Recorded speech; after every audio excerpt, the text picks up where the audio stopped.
बिस्मिल्लाहिर्रहमानिर्रहीम। अस्सलाम वालेकुम। आप देख रहे हैं हालात। मैं हूं सईद चौधरी। क्या वज़ीर आज़म इमरान खान के दोस्त उनका साथ छोड़ गए हैं?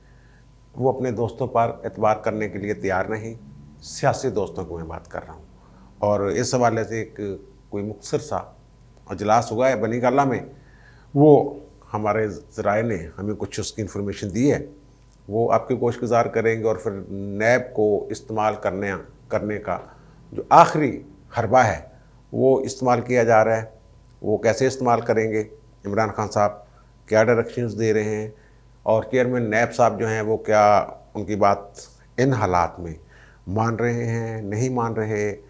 और लेकिन बात शुरू करते हैं। मरीम नवाज़ फिर मैदान में आ गई हैं बेटे की शादी भुगता के, माशाल्लाह।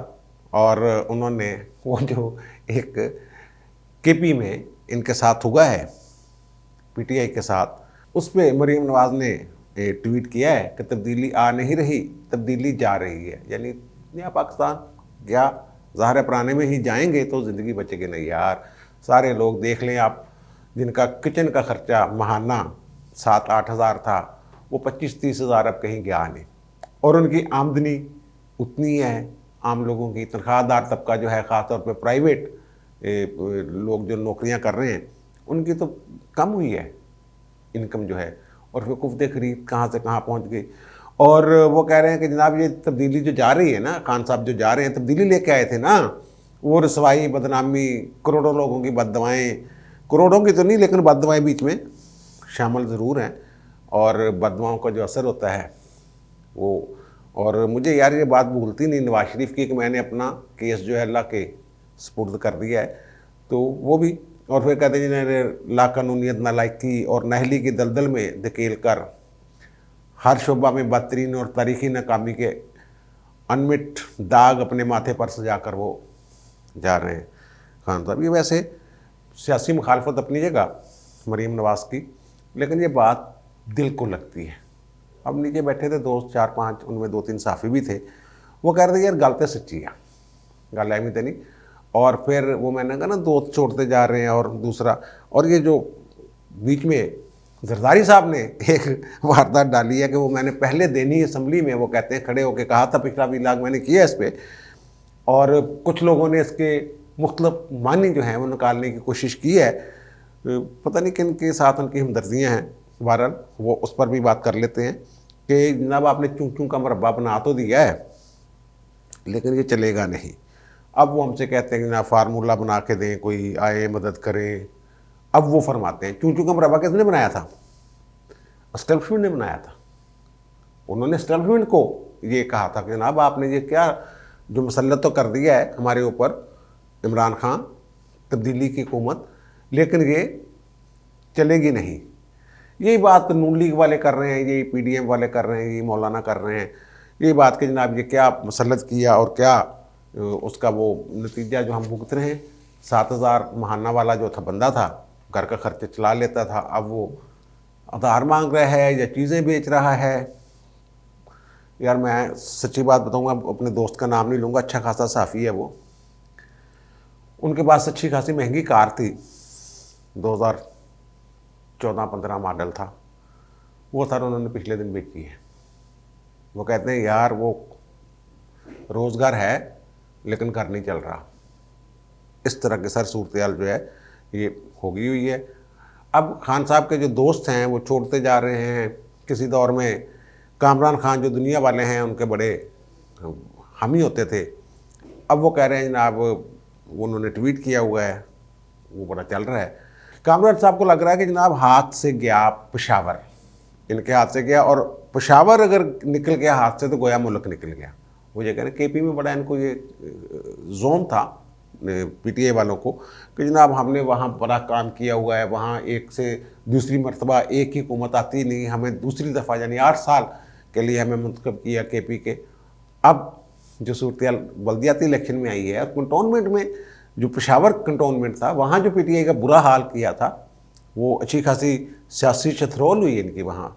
और अब बल्दियाती में भी अब मौलाना साहब, वो इलाके जो मौलाना साहब के उस तरह नहीं थे, एएनपी वगैरह का वहाँ जोर होता था, वहाँ मौलाना साहब जो है वो जनाब आगे चले गए। और मौलाना साहब जो हैं उनकी जो क़ियादत है ये जमीयत उलमा इस्लाम फजल रहमान ग्रुप की, उनकी आप बातें सुने। वो कह रहे हैं कि जनाब 23 मार्च को एक तरफ फौजी परेड हो रही होगी और दूसरी तरफ अवामी परेड हो रही होगी, और पीटीआई वालों को जो आला पाए के नंबर 1 किस्म के उनके वुज़रा हैं, वो टीवी पे आने के लिए आज तैयार नहीं थे। बड़ी मुश्किल से सदाकत अब्बासी जैसे बेचारे लोग जो हैं वो बी क्लास या सेकंड दर्जा के जो उनके लीडरान हैं, वो आके डिफेंड करते रहे हैं, कोई सबाई वज़ीर वगैरह करते रहे हैं केपी के। लेकिन जो मरकज़ी क़यादत इनकी, जिनको समझ जाता है कि जनाब इनकी बात में बड़ा वज़न है, वो कहीं नज़र नहीं आए।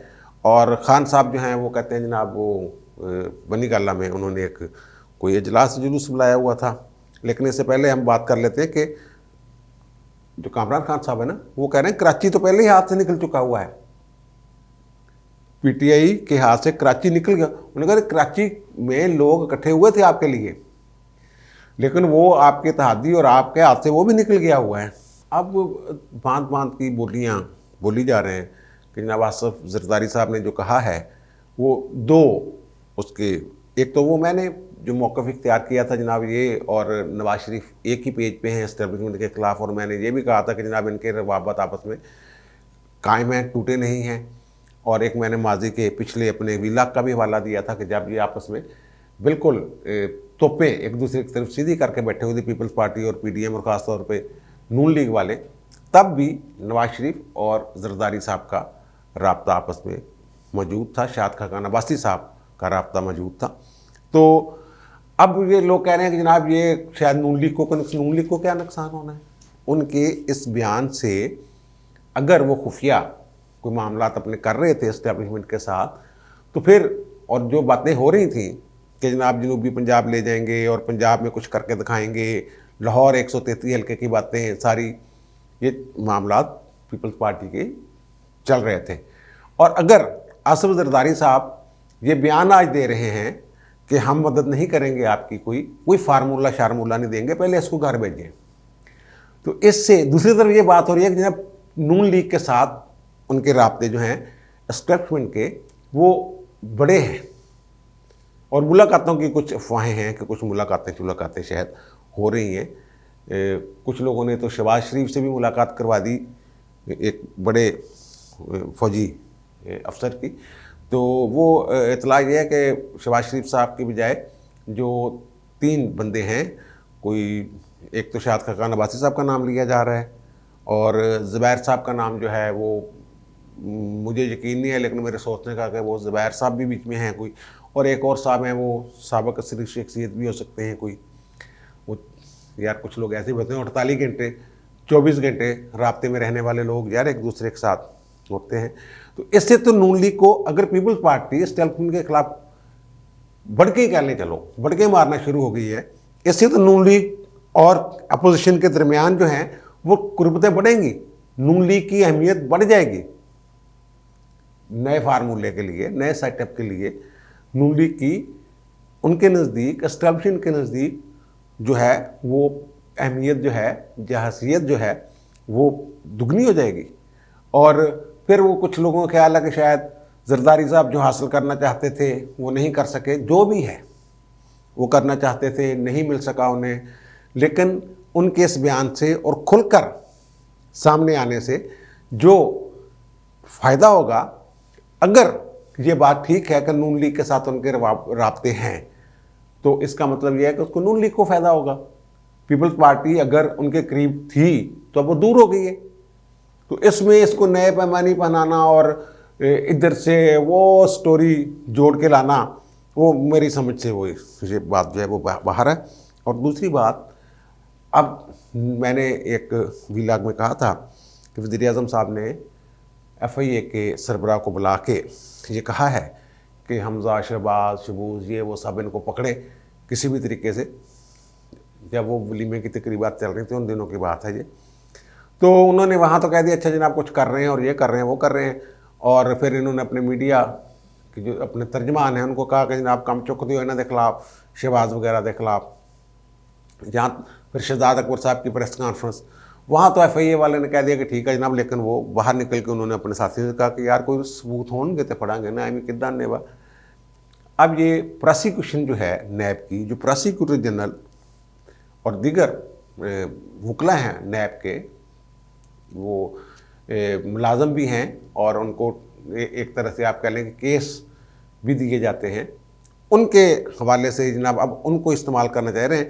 क्योंकि चेयरमैन नैब साहब जो है ना, वो इमरान खान साहब के उतने कहने में नहीं, कहते हैं नैब नियाजी गठजोड़ वो ठीक है, काफ़ी रसीफ मिलता है, लेकिन असल में वो किसी और के ताबेदार हैं। FI ये कह रहे हैं कि ताबेदार है, नैब वाले जो चेयरमैन हैं वो इमरान खान के भी ताबेदार हो सकते हैं, लेकिन किसी और के वो ताबेदार हैं। अब इन्होंने उसको इस्तेमाल करने की, प्रोसिक्यूशन को इस्तेमाल करने की जो कोशिश कर रहे हैं। और फिर मैंने ये जिक्र किया हुआ कि जनाब ये कोई 150 नई एहतसाब अदालतें कायम करके वहाँ सेशन जज रिटायर्ड सबक ये वो उनको हाई कोर्ट के बराबर मुराद दे के 3-3 साल के लिए तैनात करेंगे। वो मैंने एक बात की थी और वो कहा था जनाब फिर वो इनको वो सजाएँ होंगी, नाहल हो जाएंगे, फिर पड़ी रहेंगी दरखास्तें, अपीलें, जब भी बारी आएगी फौरी तौर पे होता है या नहीं होता है। ये इस तरह का प्लान कर रहे हैं।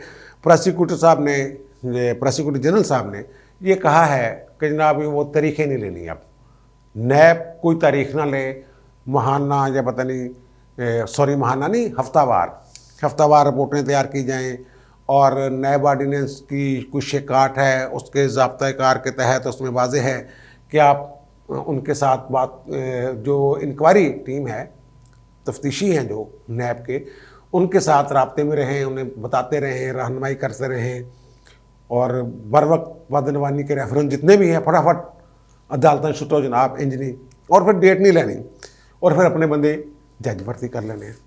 अब जो जज भर्ती करने वाली बात है ना, ये आपको सुन के बहुत दुख होगा।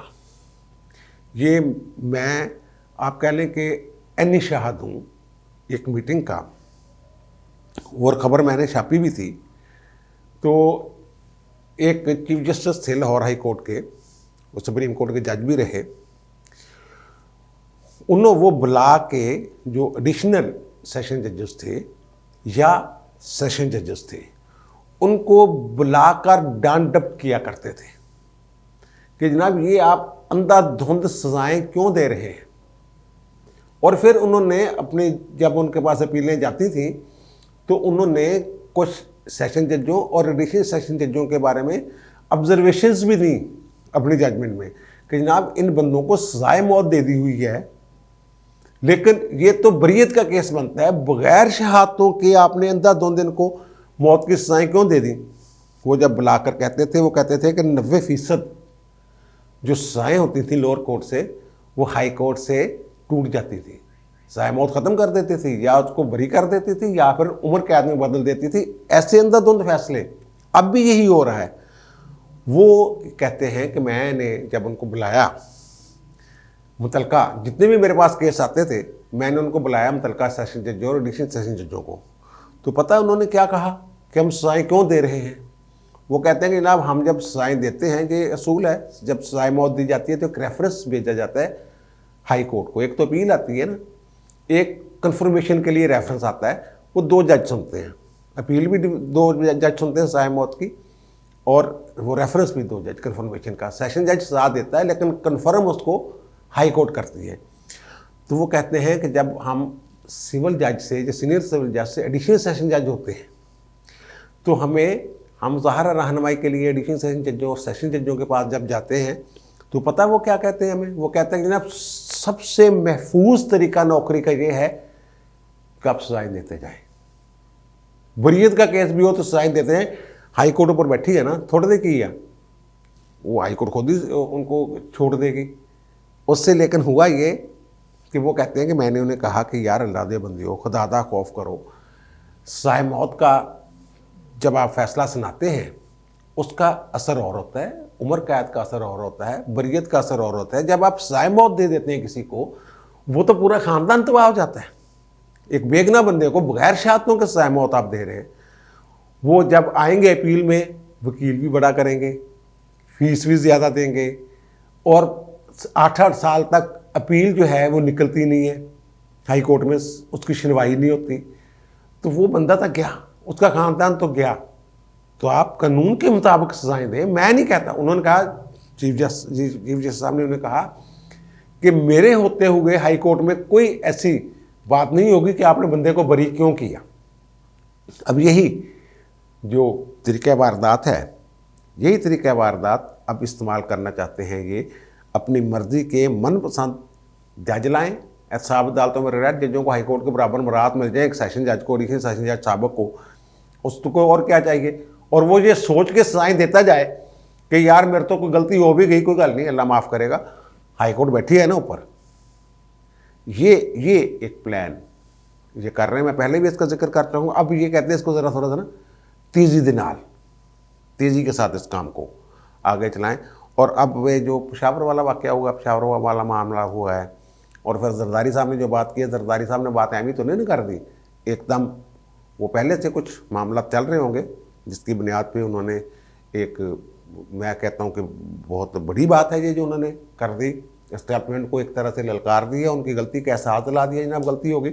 और वो भी यही कहते हैं, नून लीग वाले भी, नवाज शरीफ के हवाले से बात की जाती है कि जनाब आप कौम से माफ़ी मांगे, फिर हम भी माफ़ कर देंगे, इस तरह की बात। अब इतला ये है कि बनी गल्ला में कोई इजलास हो गया है चंद एक दोस्तों का, 3-4 बंदे थे। वो एक आध उनमें मैं समझता हूँ कि कुछ सियासी बसीरत वाला बंदा है, और बाकी वही हैं जिनके बारे में ये कहा जाता है कि जब उनकी ग्रोथ नहीं हो सकी, इस तरह की बात। तो वहाँ ये सारा मामला देखा दुखा गया बनी गल्ला में कि अब क्या करना है क्या नहीं करना।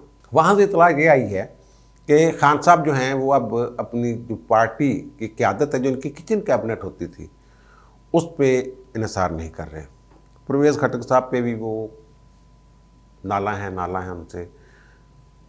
शाह महमूद कुरैशी साहब जो हैं उनके हवाले से भी कुछ बातें सुनने में आ रही हैं, कुछ और लोग हैं। और फिर शेख रशीद साहब के बारे में भी वो एतबार नहीं कर रहे, क्योंकि जब तक वो मुकम्मल तौर पर एक पेज पे थे तब वो इजी थे, सबके साथ खुली बात कर लेते थे। अब वो इन चक्करों में उनके जो चंद एक लोगों के साथ वो अपना दुख जो है वो शेयर करते पाए गए हैं। और उन्होंने कहा देखें जनाब मैंने ये किया और मैंने ये किया और मैंने इन्हीं की पॉलिसियों को आगे बढ़ाने की कोशिश की। अब देखें वो क्या बात कर रहे हैं और वो क्या बात कर रहे हैं और किन के साथ बातें की जा रही हैं और किन के साथ विंगें बढ़ाई जा रही हैं, इस तरह की कुछ बात हुई है। और फिर उन्होंने कुछ मेरी इत्तला के मुताबिक 2 साबिक जर्नलों के बारे में पूछा है। हादर सर के बारे में तो नहीं पूछते, क्योंकि नदीम अंजम साहब जो नए DGI ऐसे ही हैं, उन्होंने दी खबर ही नहीं सुनी थी यार कभी कोई हैं कि उन्होंने कोई काम किया, प्रेस रिलीज़ को ये वो ISPR की। फैज़ अमीर साहब की तो बड़ी खबरें होती थी, उनकी कोई खैर खबर है नहीं। बहरहाल उनकी जब खैर खबर आएगी तो उससे भी पता चल जाएगा मामला किस तरफ जा रहे हैं। तो उन्होंने कोई 2 साबिक जर्नलों के बारे में पूछा, यानी उनकी कोशिश होगी कि उनसे मुलाकात कर ली जाए और उनसे कह दिया जाए कि जनाब आपने तो ये मामला हमारे साथ बातें की हुई थी, ये किया हुआ था, जब वो किया हुआ था। तो वो उन्हें पता ये चला कि वो दोनों नहीं है, शायद मुल्क से बाहर है, इस तरह की बात उन्हें बताई गई है, जिससे वो खान साहब जो हैं वो मज़ीद जो हैं वो दिल बर्दाश्ता हुए और थोड़ा सा गुस्सा भी है। और कहते नहीं खान साहब गुस्से जाके कुछ भी कर सकते हैं, लेकिन ये वहाँ जो बातें हुई हैं उसमें खान साहब को जो है वो थोड़ी सी मायूसी, ये मेरी इतला के मुताबिक खान साहब को उस जो मीटिंग थी किचन कैबिनेट से भी एक छोटी मीटिंग थी। किचन कैबिनेट में 10-15 बंदे होते हैं ना, ये बस घरेलू मीटिंग आप कह लें, घरेलू किस्म की मीटिंग थी जिसमें चंद एक 2-3 दोस्त उनके होंगे वो उसमें शामिल थे। अब ये प्लान करेंगे, फिर बड़ा इजलास बुलाएंगे, फिर डांट डपट करेंगे, फिर उसमें से नतीजा निकालेंगे क्या निकलता है क्या नहीं निकलता। उधरों जवाब साफ जिन्होंने बारे जरदारी साहब कह रहे हैं कि साढ़े को कोई फार्मूला नहीं है, तुम पहले उन्होंने घर भेजो। घर भेजने का तरीका वही है जोड़ा बार बार जिक्र हो रहा, अदम एतमाद या बजट मंजूर ना होना, या फिर तहरीक के बारे में तो वो कह रहे हैं जनाब जो मौलाना साहब हैं उनके बंदे कि जनाब अवामी मार्च भी होगा 23 मार्च को, और इतने खुलखला के बातें करना काफ़ी दिल गुर्दे का काम होता है। बहरहाल खान साहब के जो दोस्त हैं करीबी, जो उनकी सियासी जमात में बड़े समझे जा रहे थे कि खान साहब को जान निशावर कर देने वाले लोग, खान साहब उनसे मायूस हुए हैं, उन पर एतबार करने के लिए तैयार नहीं हैं, और शायद वो भी खान साहब के लिए वो जज्बात नहीं रखते जो कभी किसी के कहने पे वो उनके जज्बात हुआ करते थे। और वो बहती गंगा में सरकार, यार सरकार सरकार मिल जाना कोई आम गल थोड़ा होंगी, और वो भी वजारतां लभ जानियां। ये सारे जो मामलात हैं, अब उनकी जो हवा है वो खान साहब के मुखालिफ चल पड़ी है। अब मुझे दीजिए इजाज़त, इंशाल्लाह दोबारा मुलाकात होती है नए व्लॉग में। अल्लाह हाफ़िज़।